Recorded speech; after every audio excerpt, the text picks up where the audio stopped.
What's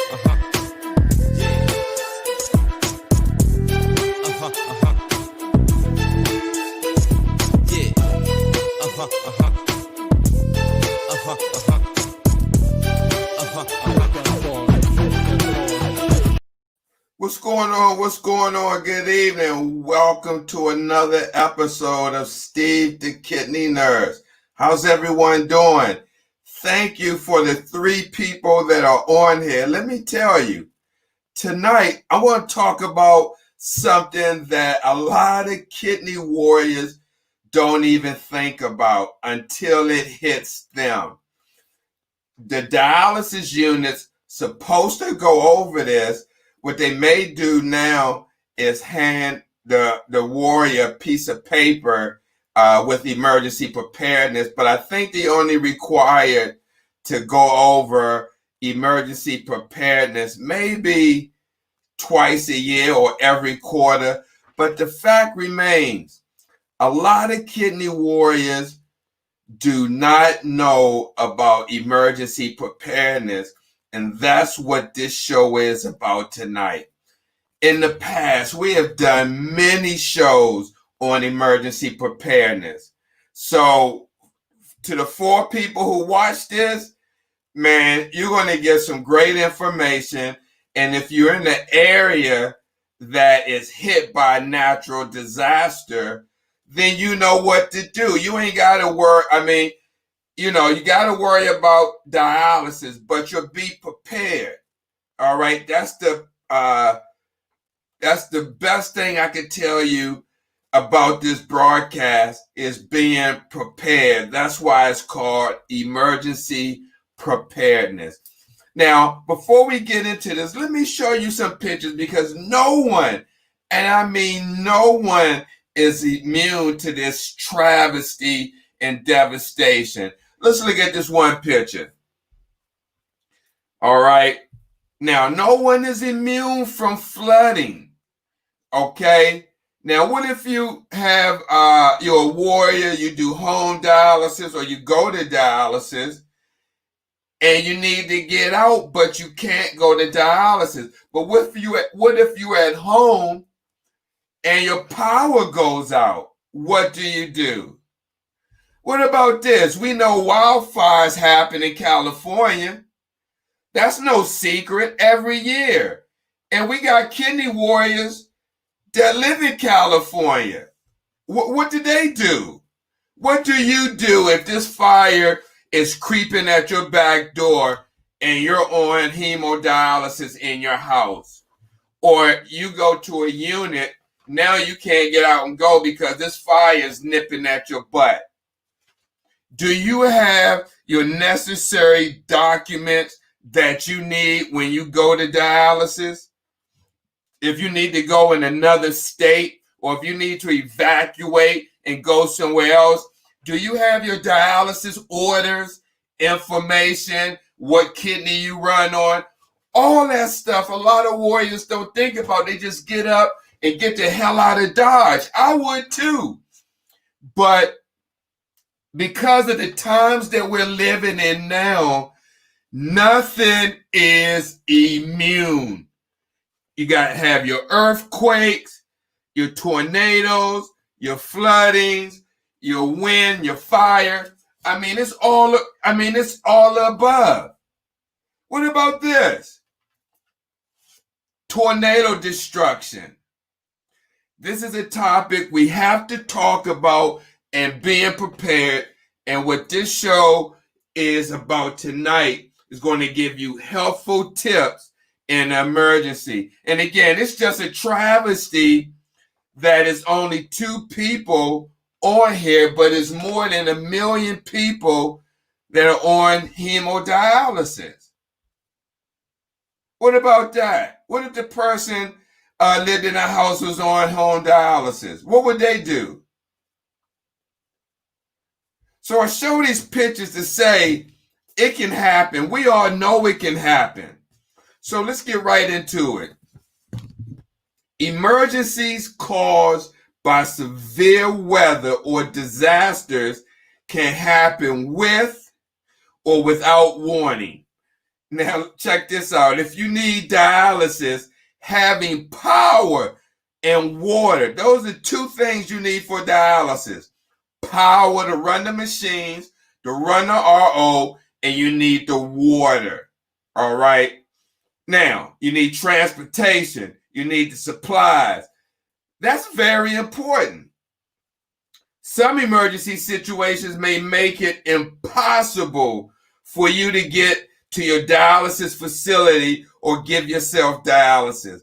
Ask our warrior friends in Puerto Rico when they had that earthquake. You remember when Donald Trump went over there?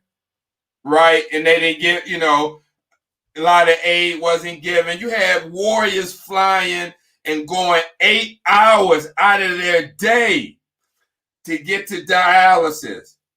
They got to drive 30 miles or something, get on a plane, fly another 2.5 hours, then get on the ground, drive to treatment, have treatment, go back, get back on the plane, fly back to their destination, and then drive to their home village.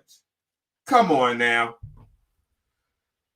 So I want to give you some helpful tips so you can be prepared if you can't get to outpatient dialysis, or if you're at home and you do dialysis and you don't have a generator or you don't have any power. Okay, so let's get right into it. So here's some helpful tips in the emergency.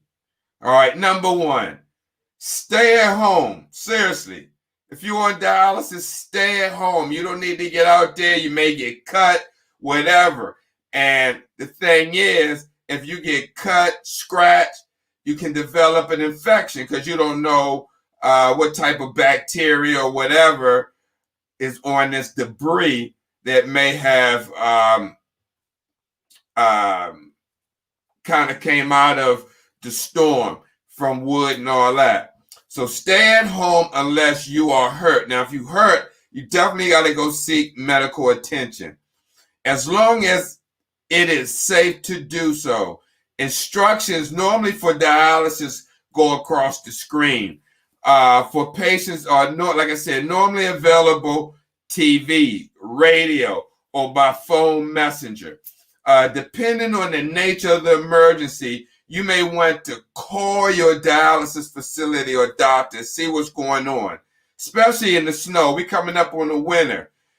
If you live somewhere where it's only 1 or 2 clinics and you 3, 4, 5 miles and you have a blizzard or a bunch of snow, what are you going to do? You can't get out. Say you don't have nobody to help you shovel out. What do? You got heart condition, diabetes, high blood pressure. So, now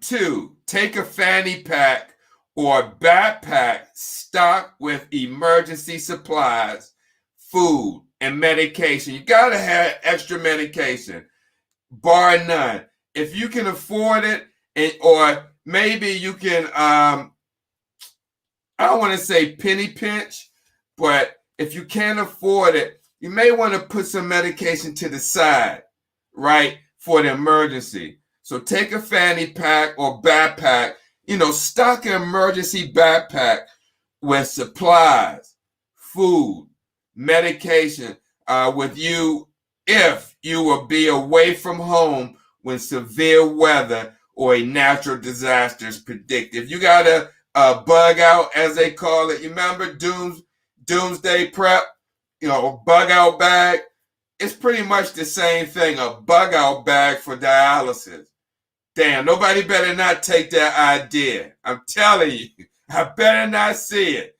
A bug out bag for dialysis was my idea. I said it tonight. But anyway, number 3, make sure your dialysis facility knows where to find you. However, let me tell you something. If you got to evacuate, make sure you got a copy of your orders with you. And I'm going to get into that. But look, let me tell you something. If it snows, right, and if it's a lot of snow and you got to make it to dialysis, I would call the unit first. Okay? Call the unit first, because let me tell you something. Staff, and I'm just being honest with you, staff, if it snows and if it's a significant amount, it's a wrap. Techs ain't going to get out of their bed unless you got some diehard techs. And there was only a few I can kind of count on my hand that I worked with in 30-something years. But a lot of them guys, I'm sorry to say, are lazy. If it snows in the ice, you better bet you're going to get a call in. I can't get out of my street. There's a patch, there's some ice. My street's not clear. Hello, hey, this so-and-so. I can't get out my driveway. Damn. Now, me, if I was charged that day, I got to get there. Being a charge nurse, you can't open up the dialysis unit without the charge nurse. That's how damn vital we are. You can't run the unit. You can't run it with a tech. You can't run it with a staff nurse, right? You can't run it with an administrator. You need a charge nurse, someone like myself or another nurse who is acting in that role, in that supervisory role. So let me tell you, a lot of the staff, if it snows or if it's really severe weather, call a unit first to see if anybody's there. Because you can get out your bed, shovel, do all that, and pull up to the unit, and they close. You go up, the damn door lock. You're like, what the hell?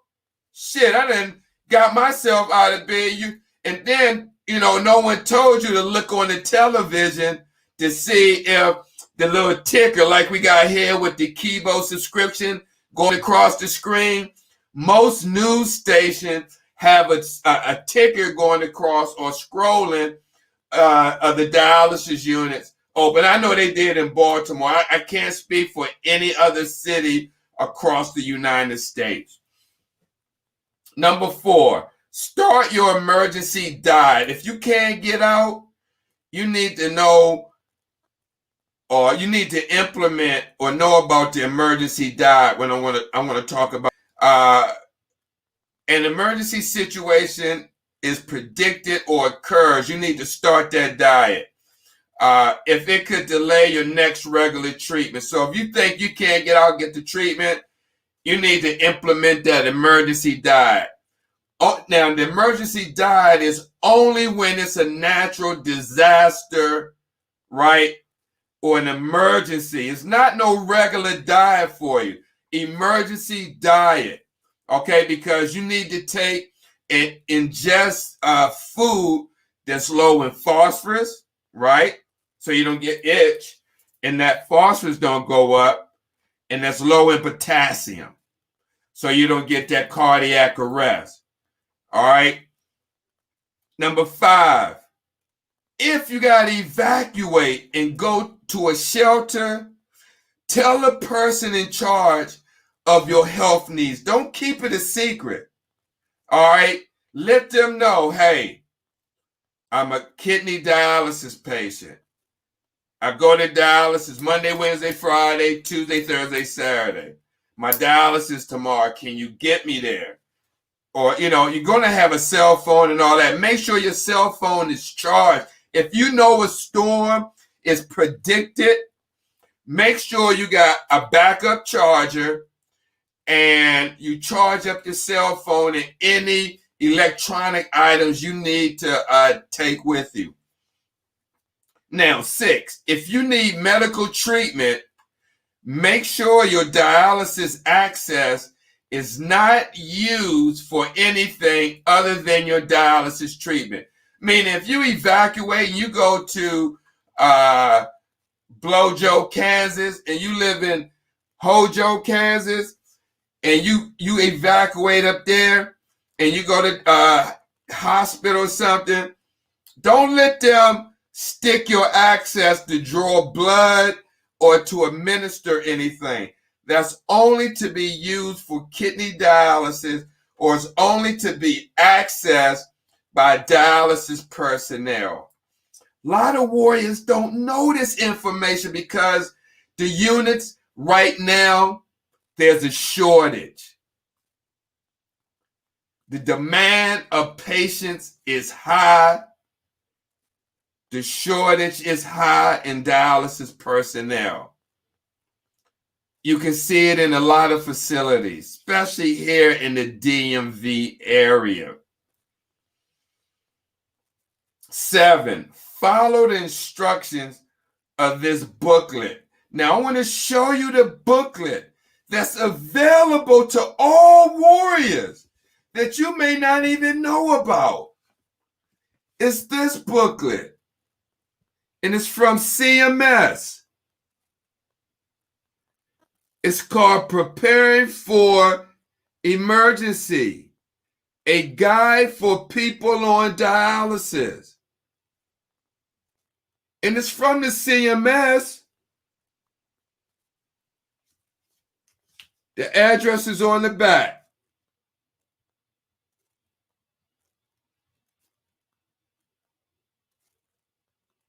See where it said at the bottom? For additional copies, contact your local ESRD network.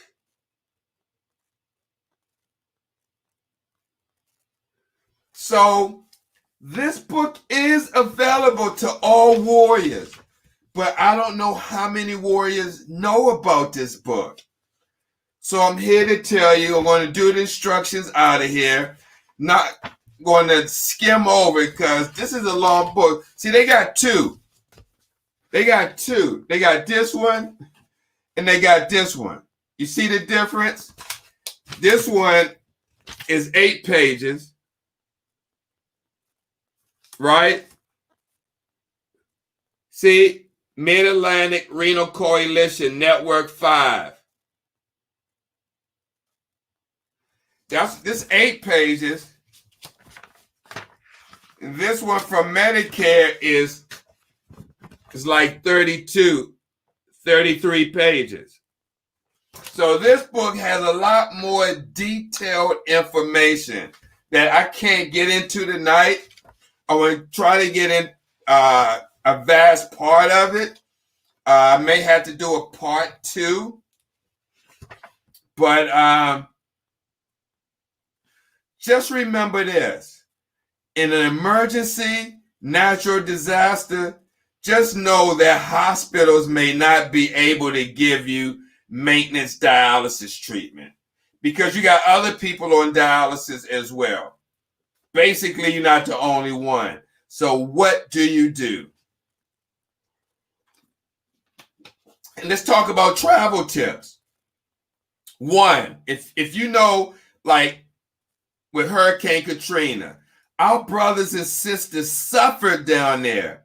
And when I was down in Houston in 2008, I was from down there 2006, 7, and 8. But I was down there when people evacuated and came to Houston. We had a lot of people on dialysis that came to one of the clinics I was working at, Southwest Kidney Center on Gessner in Houston, Texas. And again, a lot of them didn't have their orders. The doctor had to rewrite orders, everything. So you got to be prepared. But if you know a pending storm is coming, which requires you to evacuate right ahead of time, and you can do that, make sure you make arrangements for dialysis at your destination. Whether it's another DaVita or Fresenius, wherever you go, find another one of those facilities in the destination that you're going and tell them what's going on. Or have necessary equipment or supplies delivered ahead, especially if you're on a home dialysis patient. All right. Also, number 2, carry an extra 2 to 3 day supply of all your medication. supplies in your hand carry luggage, and keep it with you at all times. A fanny pack or backpack may be more convenient. If your luggage is lost or misplaced, you will still be able to take your medicine until that luggage is found, or you can get another supply. You definitely got to think smart in the head. Again, we're about to come into the winter season. We know about ice, snow, freezing rain. I mean, so much has been going on with the weather and climate control. As a dialysis warrior, you have to be prepared. It's a must now. It's not I should or I think about it. It's a necessity. It's a necessity that you have an emergency bag, right? A extra list of your medication, right?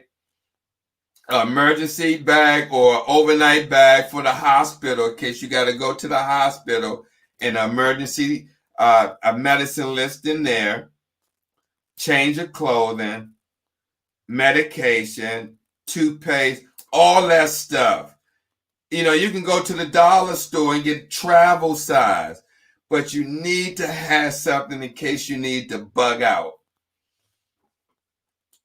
Okay, so let's talk about the steps. All right, I want to give you some steps that you can take to prepare for an emergency. Number one, gather and carry important medical information. I can't stress this enough. Look, I met this guy when I was doing dialysis. I kid you not. This was my first time ever seeing a guy that had a binder notebook. A binder notebook, right?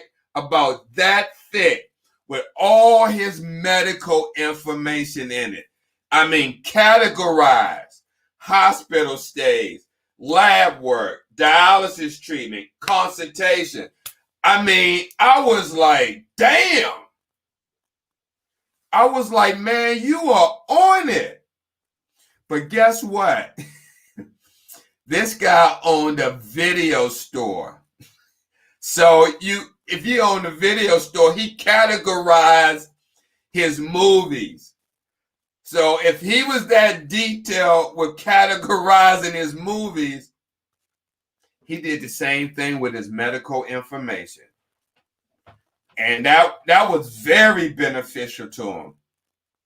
Guys, look, I know the numbers keep fluctuating, and I guess the only reason why I always talk about there's only few people on here because this information that I'm going over, I know a lot of warriors don't think about it just out of the blue and say, do you know about emergency preparedness? Maybe 60-70%. All right, I'm going to give a little margin. Will probably tell me no. And my mission is to make sure warriors know about this, not just hear about it on the fly. So that's why there needs to be more than 4 warriors or whoever watching to know about emergency preparedness. Because you never know. You may live on the Gulf of Mississippi, Louisiana, Florida, Alabama. And we know hurricane season comes up. We know about the weather. It's no secret. Let me just go back and show you what California dealt with. Come on. I'm sure that there were kidney warriors that lived in this area. It had to be 1, 2 living in this area. Now, what do you do when this fire is nipping at your back door?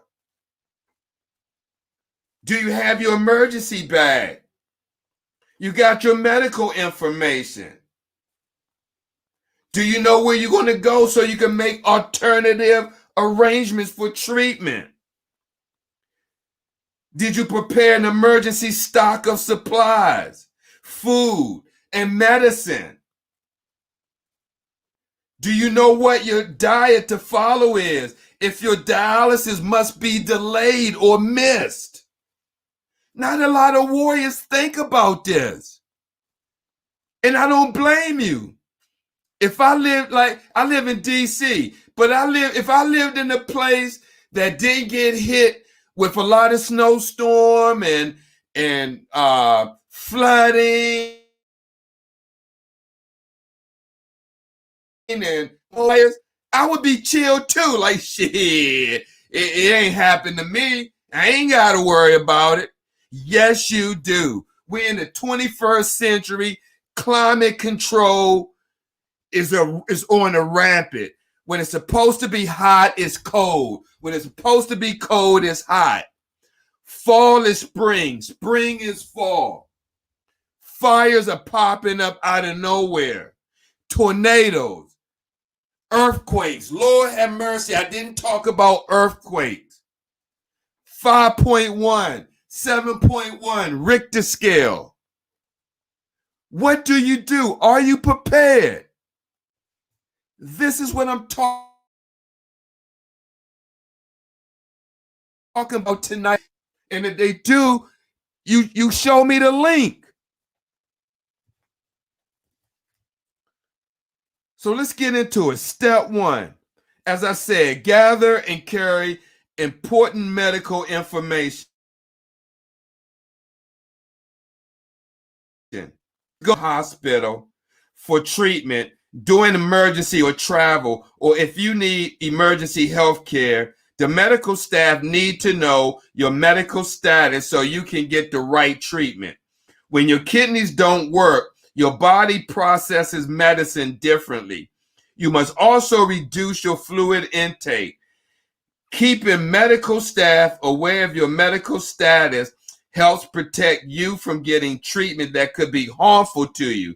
What if you go somewhere and you don't know, like somebody asks, oh, what size dialyzer are you on? Do you know your heparin? Do you know your dry weight? You'd be like, no, I just leave it up to them. You got to know this. You got to know this. This is important information. This pertains to your life. If you don't know it in your mind, have the paperwork so you can produce the documents. So like I said, keep your medical information with you at all times. Not sometimes copy to a caregiver or family member just in case you lose it. So to help you keep this important information handy, that's why I say this book is important. They give you in this book a printout. You can go to FedEx Kinko's. You can write the information down yourself. Look at that. See that? Emergency information. It asks you questions. You see that? Medical history. So if you have something, you can write it yourself. You ain't got to worry about the dialysis center going to ask them, can I get a copy? And they talking about, oh, you got to wait or you got to pay. You get this information from your PCP, which is your primary care physician. Write it down. If you don't understand it, get somebody like myself, a nurse, help you write this stuff down and get you on your way. And then you can keep it. It got information about your dialysis center, where you go for treatment. And then over here, you can write your current medication. That's easy to write down. All you got to do is look on the medication bottle, name of the meds. the dosage, meaning how much do you take? Is it 20 milligrams? Is it 10 milligrams? Is it 50? And what's the frequency of how you take it? You take it BID, which is twice a day. Do you take it TID, which is 3 times a day? Do you take it once daily? Do you take it every 8 hours, every 6 hours? Who's going to give you that information? Nobody but Steve, the kidney nurse. All right. So make sure you get yourself this book from CMS, Preparing for Emergencies, a guide for people on dialysis. Hell, they may even got them at your dialysis center, hoarding them up. And if look, just type in that, Google that, type it in, say CMS Preparing for Emergency, a guide for people on dialysis. And it'll come up and maybe send you to a link where you can download the PDF. Make sure you get this book. Like I said, I may not go over the whole thing, but this one I can sweep through, which has the same information. But I'm just trying to go over some critical information in this book that's not in this pamphlet. Also, let me tell you another thing. Make sure you get yourself or your family member a medical emblem, like those Brits that got the medical, say you're a dialysis patient or you're diabetes or you got heart disease or lupus. Make sure, because say if you pass out, say if you go into hypoglycemic or you go into a diabetic ketoacidosis where diabetic coma or something where you pass out. You want to make sure around your neck, letting medical personnel or anybody who walks up on you or finds you unconscious, right, know what's going on with you. So again, they know what medication to give or how to treat you. Now, look, and it says it in the book. If you are injured or unable to communicate, right? What if you have a seizure? How many people have epilepsy? How many people just faint? Did you see that nurse on television that took the shot and then she went over, walked over to the mic? I'm not laughing at the condition because she had a condition, but she walked over to the mic and then she was like, and then she fainted. You just don't know. And she disclosed at the news conference she had a condition. But if she had that medical tag on, then people would have known.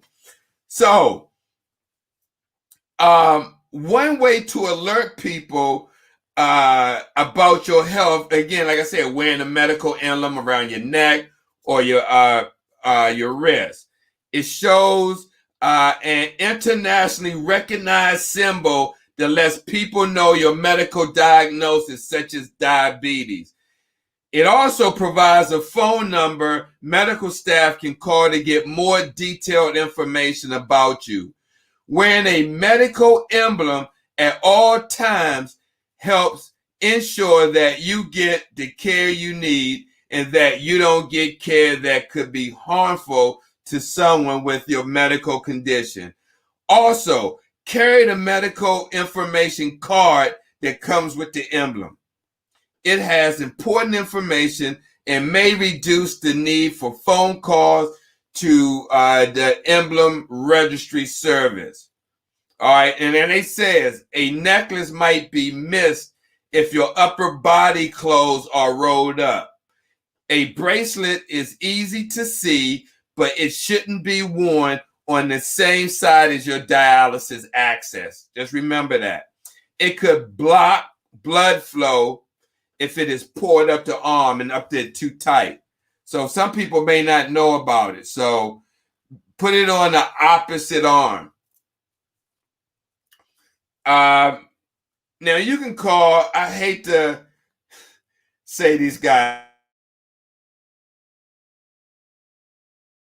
name. They got the information, but a lot of people don't know to go to their site and go in there and deep into their website and get this emergency preparedness information. But to get a medical emblem, You can check with your social worker at your dialysis facility, and then they can tell you about the National Kidney Foundation or the American Kidney Fund. Again, see, these guys make over millions and millions of dollars, right? People donate, but we're only a grassroots, and we only make under $10,000 a year in donations. But we get the critical and important information that you need to know that these guys don't. So we're going to keep continuing to do this. I know God is going to bless us, right? But that just shows you the disparity of this. You got a large organization making millions and don't have the decency to do a webcast on preparing for emergencies. But you got a small grassroots organization like myself taking my own time out, my own time, which I love, and not getting paid for it. I don't get paid by the hour doing this. However, this is I had to show you the disparity of $1 million organization that's been around for centuries. Well, let me not say centuries, but decades, multiple decades, right? Since 2014, bringing you what you need to know. What if something happens tomorrow and you're watching this and then something clicks? And then you're able to save yourself and your family and have the necessary stuff. It wasn't the Kidney Foundation show that you watched. It was Steve the Kidney Nurse. So let's talk about step 2. Make alternative arrangements for your treatment. If you get in-center dialysis and you have to evacuate, right, make sure your dialysis center has your current street address and phone number in case they need to contact you. Make arrangement for backup transportation to your dialysis facility. Get information about other dialysis facilities in your area. Find out if they provide the type of treatment you need. Contact the facility to be sure they can treat you. Don't just walk in. Especially now with COVID. What you going to do now? That just throws another monkey wrench into this. With the winter season coming up, what do you do now if a tornado hits your area, flood, snow, and now we got COVID? It's a freaking recipe for disaster on many levels. You're talking about the infection control level. You're talking about food, supplies. I mean, electricity. What if you on CCPD? Do you got a generator? A lot of people on home dialysis. Do you got a generator? You may not have one. You may not can't afford one. You may not even thought about it. But let me tell you something. Let me tell you something. I was in Houston. I've never been in a hurricane. But guess what? I met Hurricane Ike. 2008. 2007, 2008, Houston, Texas. 4 days without power. Yes. Through the grace of God. Now, it's the one thing. It's the one thing I can say good about one corporate organization, and that was Fresenius. In particular, Rosenberg Dialysis. The staff there, where I was doing my travel assignment, they looked out for your boy. They looked out for me. Excuse me. Me and my wife at the time, Karen, they looked out for us. Now, I had a grill, no supply, so I had to cook on a grill. Some people had generators. In the apartment complex, they put the generator on the deck. This is my point. If you live in a house and you do home dialysis and you don't got a generator, this may be the time that you may want to consider saving up some money and investing in the generator. I'm serious. If you live in an apartment and you on home dialysis, Lord, I don't know what to tell you, but try to find a backup battery, because again, if you're in an apartment complex and you're doing home dialysis and you depend on electricity and the whole freaking neighborhood goes out, what do you do? How are you going to get your treatment? These are some of the things to think about, because now you got to leave the confinement of your home and go to a hospital. You can't go to outpatient because you do home dialysis unless the nephrologist tell you to go there. So these are some things to think about. Make sure you invest in a generator if you're at home and you do home dialysis. That's the best investment you can invest in right now. Because at least when the shit hits the fan, it may not be now, I hope it never does. But past occurrences are future predictors. But when it happens, at least you would be prepared. Go there, yeah, lights go out in the middle of treatment, somebody go in the garage or whatever. Go put that gas in there, start that up, right? Boom, boom, boom. Generator running, lights back on, get right back into treatment. CCPD, CAPD, home hemo, whatever. Those days of just going, outpatient or doing home and not thinking, you got to, even in the dialysis unit, we're prepared, right? We got a big one of them tubs with emergency supplies in the saline, needles, syringes, tape, gauze. So, because if we got to take you off and evacuate that building, there's a designation area that's already planned that we have you to go to. All dialysis clinics have this plan in place, so they got to evacuate the facility.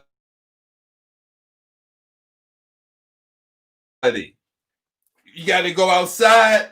We take this out there. We got to rinse you back. We got to clamp the needles. Some we may not even can't give you your blood back depending on the disaster. So don't think this can't happen because it hasn't happened to you. The people in Puerto Rico didn't think it was going to happen to them. California fires didn't think that. If they thought this was going to happen, I mean, my God, we can't predict the future. We can't predict this. I'm sure in one of them houses, there has to be someone who's on dialysis. You go by the percentage. You can't say, oh, there's nobody on dialysis in those homes.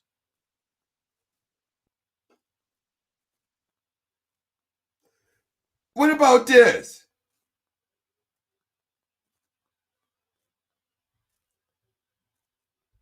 I mean, this is something that you got to think about.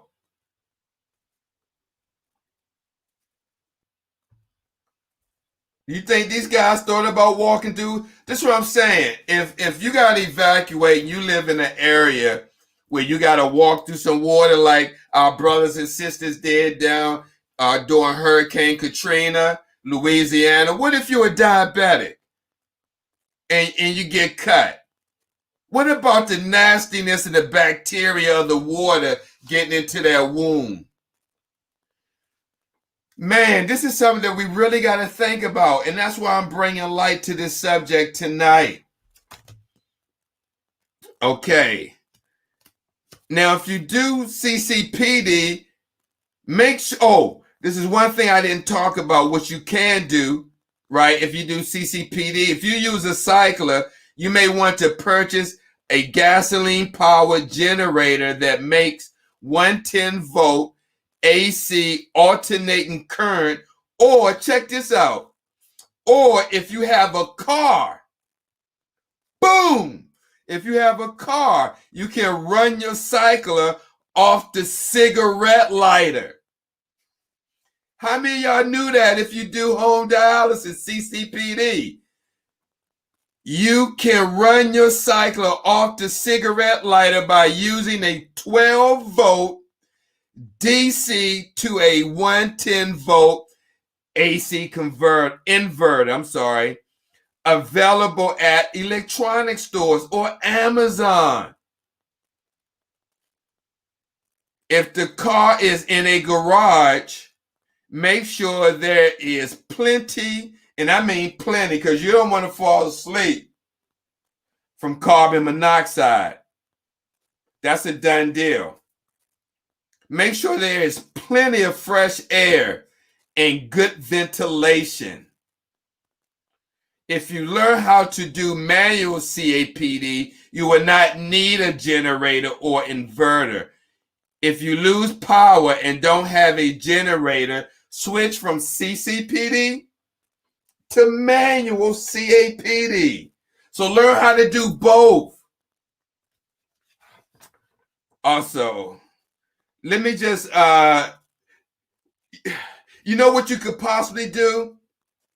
You may be able to contact, if you do home dialysis, contact your water and power company ahead of time and let them know that you're a priority restore. Priority restore. And that you lost service. And you make sure you keep their numbers on your speed dial, on your refrigerator, on a magnet, something where you can get access to it right away, guys. This is serious, man. The power go out and you do home dialysis, you want to make sure that power is restored as soon as possible. Or if you have to, pack up your shit, excuse my language, pack it up, go to a friend's house. I'm sure you got some people you can trust. Hey, my power's out. You got power? Yeah. Can I bring my box over and do treatment there for the night? All I need is access to your toilet, right? From a hoses could go in, water supply. We good. Yeah, I got a spare bedroom. They got a bathroom in it. Cool. Take your stuff, do your treatment. We got to make this work, guys. We gotta be prepared. And that's what I'm trying to do with this broadcast. If you wasn't, now you can think about it. I'm not telling you to go out right now and buy anything, but just think about it. All right, let me get into, because the time is running down. So I'm going to get into the short book, which is going to probably end up finishing the show. So again, I talked about 911. Definitely call 911 if you can't get out, you need a ride, if you don't have any transportation. Talked about gather and carry important medical information. Ask your dialysis provider about how to find alternative arrangements for treatment in the event you cannot reach your dialysis facility. So, guys, if you don't have your medical information, make sure you collect it and just get copies of your dialysis orders, your history and physical, and keep your medication records on hand. And also keep a current copy of your labs. Also, prepare an emergency stock of supplies, food, and medicine. And I'm going to go over that in a minute. 3, know what diet to follow. If your dialysis must be delayed, ask your doctor or dietitian which diet is best for you and see the sample menu on page 5. All right. Steps to take when an emergency occurs. Again, ensure the environment is safe. All right. Stay home unless you are injured. 3, notify your dialysis facility that you are not able to come to the facility for treatment and wait for further instructions. If you cannot reach your dialysis facility, contact your ERSD network for assistance. 4, start to follow your emergency diet. And number 5, contact your water or electric utility company if you are without power, right? And water. You definitely need to let them know you have medical needs. Now, again, even this little pamphlet you can get from your network has this. They had the medicine, right? And then they had a food supply list. And then they had the emergency diet plan. Then they had the dialysis information. Then they had where you could put your contact information. And then on the back, they got emergency supply list. So let me just go over the food supply list. I'm sorry, guys, that I'm not fancy like these YouTube guys where they put the supply list and they post it on the screen and you can see it and all that. I'm giving you straight down nurse to warrior or whoever's watching. If we were in the dialysis unit or if I was face to face with you, because I want to make sure you understand this. All right. I don't want to flip up in the cards or the charts and be talking and all that bull crap. Let's do it the old fashioned way. Everybody's different in their learning style. But I know before all these cards and flash bangs and items you can post, there was always face-to-face education sessions. So let's go over this food supply list right quick. Now, this list provides a 6-day supply of canned foods, right, and water. However, with that being said, make sure you use fresh foods as long as they are available. Again, try to use fresh foods as long as they are available. So what you want to have with your food supply list, 4 to 8 ounce cans of evaporated milk. Now, a lot of people are going to say, man, a lot of this stuff is, but you got to think about, you know, it's an emergency. So we can't be, you want to stay alive. That's the alive diet, the alive, you know, diet. So you don't get too much potassium or phosphorus. So 4 to 8 ounce cans of evaporated milk, 1 or 2 gallons of distilled or bottled water, 2 packages powdered fruit flavored drink mix, 1 to 2 cans or bottles of soft drink, 6-pack of 4-ounce cans, boxes of fruit juice, cranberry, apple, or grape.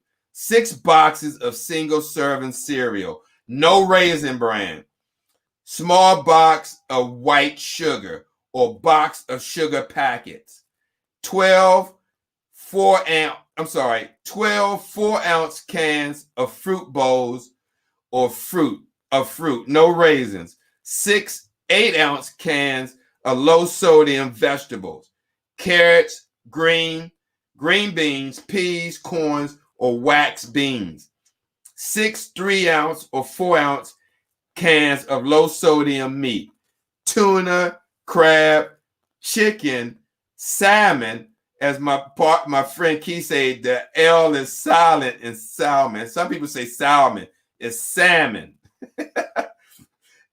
Or turkey. 1 jar peanut butter. 1 small jar jelly or honey. 8 12 single-serve foil wrap pack mayonnaise. 1 loaf regular bread, not salt-free, no preservatives. 1 box vanilla wafers or graham crackers. 1 jumbo pack of chewing gum. Now, again, in this book, and you can get it from your network, wherever you at, wherever state you live in, type in ERSD network, and say if you're in California, you type in ERSD network California. You in Wyoming, wherever you at, wherever state, you just type in ESRD, which stands for End-Stage Renal Disease Network, in your state. And they should have this on their website where you can download it. If not, call and ask them to send it. And it gives you, like, for instance, day 1 for breakfast, day 2, day 3, and then it tells you what to have for snacks, and then for lunch, and snack, and then for dinner, and then a snack. And then it goes on to say perishable items. Throw away unused food in open containers if not refrigerated or used within 4 hours. Okay. And then let me just go with the emergency supply list, and then that'll be the show, man. That was a good hour of information. I'm serious. Emergency supply list for all patients. Here we go. Plastic knives, spoons, forks, pack of napkins and paper plates, pack of plastic or styrofoam bowls, paper towels, pack of plastic cups, candles, matches, can opener, manual. In case the power goes out, you got a manual can opener, baby wipes, sharp knife, flashlight and batteries, scissors, garbage bags, plastic jug for storing water, measuring cups. That's very important so you can measure out your fluid intake. Teaspoons and tablespoons, a dropper, 1 small bottle of household chlorine bleach. Make sure you have bleach on hand. If you don't get anything else, make sure you get that 5.25% sodium chloride bleach.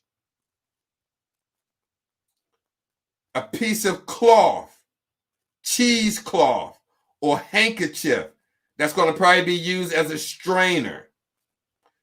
And that was the next one, a strainer. Extra pair of eyeglasses if you wear them. Radio and batteries. First aid kit. That's very important. 5 to 7 day supply of all your medicines. 5-day supply of antibiotics. Peritoneal dialysis only. Diuretics. Sorbitol. and K-Xlate if doctors order. Now, the diuretic is to help you urinate the fluid out. The sorbitol and the K-Xlate is used to bind the potassium in your stools so they can be eliminated. I'm sorry. The sorbitol and K-Xlate, you drink it, and what it does, it binds the potassium in the gut so it can be eliminated through the stools. Okay?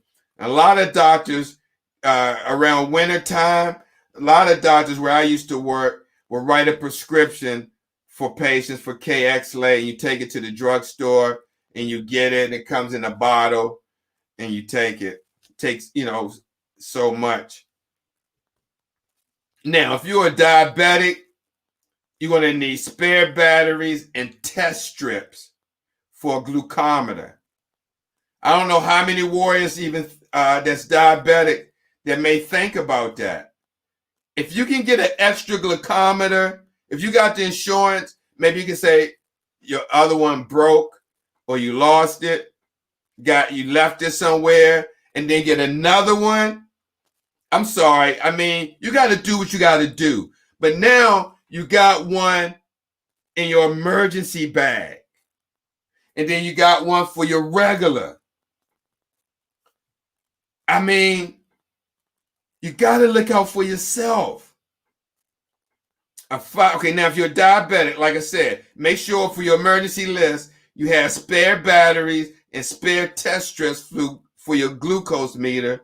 You have a 5 to 7 day supply of glucose monitoring supplies, 5 to 7 day supply of syringes, right? 5 to 7 day supply of insulin. We know how expensive insulin is. I mean, you got to think of a way to ration out. Now, I want to say something before I say it. Let me just put up this disclaimer, because I don't want nobody doing it and saying they got it from me. So this is an education disclaimer. The information broadcast on this show tonight is provided for educational and informational purposes only and is not intended or implied to be a substitute for professional medical advice, diagnosis, or treatment. Now, with that being said, now if I was a diabetic and if I was in this situation, I need to pack emergency, and if I need some insulin, I would probably, if I had, depending on how many bottles I had, I would just ration, put some in one bottle, siphon some out, put in a bottle, and just kind of save. And so I have an extra bottle, siphon some out of one, put it in another one, an extra bottle that you may use. But listen, that's what I would do. I'm not telling you to go out and do that. So I'm saying that's what I would do if I need to ration my medicine and if I, Steve Belcher, was on insulin. Okay, and if I didn't have it like that where I could pay and just buy it at will, I want to do everything I can to ration and make sure I'm keeping myself alive. That's what I would do. Again, you got to do what you can do to take your insulin and have your medicine on hand in case of emergency pops off. Now, if you have heart disease, you need to have a 5 to 7 day supply of all blood pressure medicine, heart or anti-clotting medicine like Plavix or Xarelto, something like that, warfarin, Coumadin, something like that. Now, with that being said, I'm about to end this broadcast, but again, let me just reiterate. Emergencies caused by severe weather or disasters can happen with or without warning. If you need dialysis, having power and water, transportation, or supplies may be very critical. It's not important, but critical.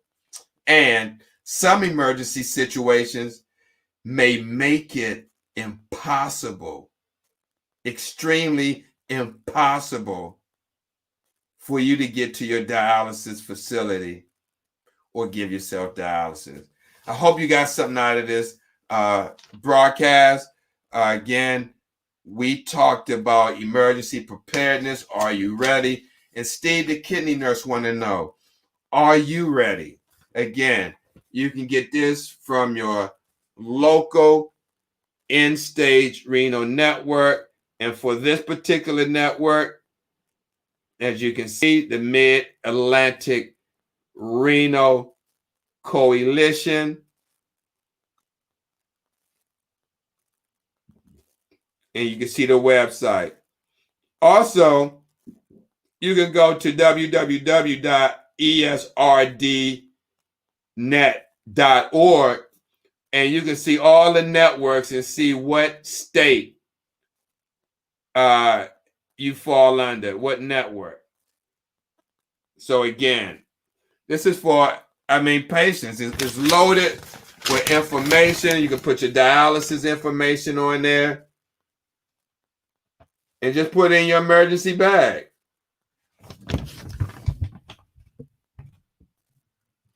So let me read the comments. I got 14. Hey, Leslie, thank you for watching. As always, I know I can count on you. God bless you. I appreciate you. Yeah, I try to be, Leslie, because, I learned in my career, right? I ain't going to lie to you. Very early as a nurse, when I tried to, sugarcoat stuff to patients, going over information, they're like, man, just get to the damn point. And I learned so many times, get to the point. And that's what they want. But I try to pick out the, important information as well, too. But see, Leslie, that's great. See, that's what I'm saying. And Leslie, I don't think a lot of people have backup stuff. And I just want people to watch this and to share and know. Thank you for participating, Leslie. I really appreciate you. I'm not on dialysis anymore, just wondering what someone should do on PD. Yeah, again, they should know both. If they do CCPD or CAPD, they need to do the manual exchange. Know that. So if your power goes out, and if you're on PD, you can do the manual exchange. That's one less worry you got. You ain't got to worry about what a lot of folks got to go to outpatient and they can't get there because they can't get the car out the driveway. Maybe a damn tree has fell down or 6-7 feet of snow and you can't dig yourself out. What do you do then? Okay, as I said, what would someone on PD do if they had to leave in an emergency? See, that's what I'm saying. If you had to leave, you may have to, people, there's a lot of stuff to think about. That's what I'm saying. There's so many factors that you just can't cover this in one show. Some people got trucks. They can put it in their truck and get out of there. Some people have other people to help them. Everybody's situation is not the same. But if we can kind of create some tips that you can learn, that you can put together and think about your own situation, you can say, oh, okay, I can apply it to me. If I don't got this, I can use this. So yeah, this book is available online. Again, you can go to the ESRD network.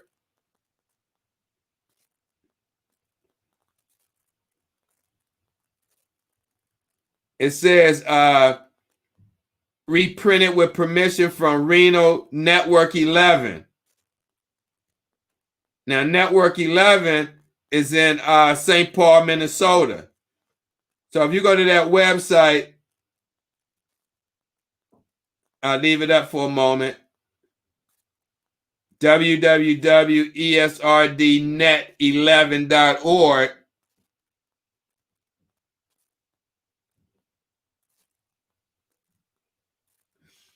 You should be able to get this guide.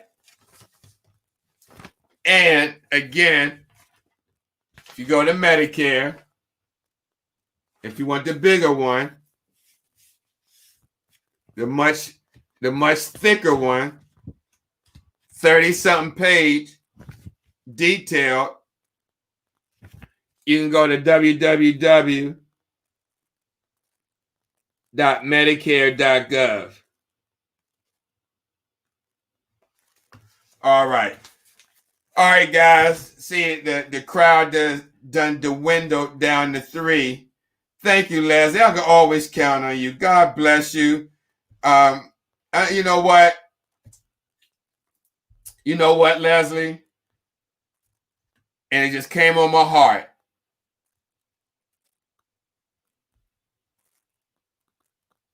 It just came on my heart. Since you commented so many times, what I want you to do, this is the only time I'm going to do this tonight. I'm sending you a free book, and you can do whatever you want with it. That book, How to Survive Outpatient Hemodialysis, a guide for patients with kidney failure. I know you're not on dialysis anymore, but send me your address through Messenger. I'm going to order the book because I got to order from the publisher, and order to myself. I'm going to personally sign it, and I'm going to send it to you. Send me your address through Messenger because you commented about 14 times. I really appreciate that engagement, Leslie. So that's what I'm going to do for you tonight is send you an autographed copy of my book. Just send me your address through Messenger, and I'll get this underway. Just expect to get it sometime January, maybe like the first week of January, possibly the second week, but around the 8th or a little bit after. Thank you guys for watching. Again, thank you, Leslie, for watching and commenting. Jared, Don Kirkowski, thank you guys. And Leslie, again, send me your address, and I will send you a copy of How to Survive Outpatient Hemodialysis, a guide for patients with kidney failure. Hey, John from the UK. Thank you, buddy. We got John Williams, another supporter who purchased the book that I'll be sending an autographed copy to as well. Thank you, John. Thank you, mate, for watching from the UK. I know it's late there. You must be up early or insomnia. I don't know. But thank you, mate, for watching. I appreciate you so much. Thank you guys for watching again. Emergency preparedness. Are you really ready? Now, see, let me just say this with John. I don't know if they have emergency preparedness in the UK. I don't know if they have earthquakes, flooding, natural disasters like we have in the United States. But that's something to think about, too. So I may do a show about international disasters. What about our kidney friends overseas, international? What about supplies, consumable supplies, the dialyzers, the lines, the normal saline? When you can't get supplies to them, how do they get their dialysis? When their electricity go out, they ain't have a generator. So thanks, Leslie, for commenting. John, thank you guys again. I'm out. This Wednesday, we're back with Mental Health and Me. This Wednesday, December 23rd, 7 p.m. Eastern Standard Time. Myself and Sade Cutler, licensed clinical social worker. The topic that needs to be talked about: social media and mental health. Has it affected you? That's this Wednesday, 7 p.m. on a new broadcast of Mental Health and Me right here on Urban Health Outreach Media. All right. Okay. John says, no, we don't, but power cuts. And he says, yes, we have backup generators. All right. Thank you, Leslie. Me too. I'll be there, Lord willing, because we don't know what tomorrow may bring. That's one thing we always got to remember. We don't know. So with that being said, thank you guys for watching. Again, John, thank you for watching from the UK. Leslie, Don, Jared, God bless you guys. And hopefully one day God will bless us with this aircraft. See you guys later. Stay blessed and encouraged. Good night.